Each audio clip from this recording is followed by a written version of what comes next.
ખેડા જિલ્લા પંચાયત ખાતે દેશભક્તિનો સંદેશ આપતી 111 ફૂટની રંગોળી આકર્ષણનું કેન્દ્ર બની.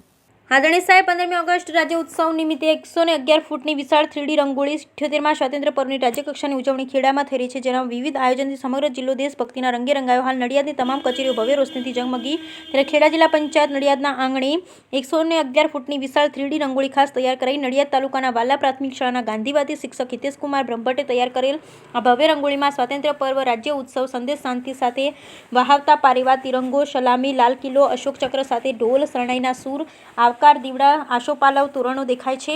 ખરેખર સ્વતંત્ર થકી જનજીવનમાં સાચા મેઘધનુષની રંગો છવાય છે તે વાત ખૂબ કુશળતાથી કલાકારોએ અહીં રજૂ કરી છે. જિલ્લા પ્રાથમિક શિક્ષણાધિકારી ડૉક્ટર પરેશભાઈ વાઘેલા તથા નાયબ જિલ્લા પ્રાથમિક શિક્ષણાધિકારી ઉમેશભાઈ માછીના માર્ગદર્શન હેઠળ હિતેશકુમાર બ્રહ્મભટ્ટે તૈયાર કરેલા 3D રંગોળીનું કુલ માપ 111 ચોરસ ફૂટ છે, જે માટે 70 કિલો રંગ વપરાયો અને તેને બનાવવામાં કુલ 14 કલાકનો સમય થયો છે. હાલ મોટી સંખ્યામાં પ્રજાજનો ખેડા જિલ્લા પંચાયતની રોશનીથી તથા રંગોળી જોવા ઉમટે છે, જેમાં દેશભક્તિનો સંદેશ આપતી આ વિશાળ રંગોળી લોકોનું આકર્ષણનું કેન્દ્ર બની છે. Bureau report Maqsood Garikar, Kheda કટલા.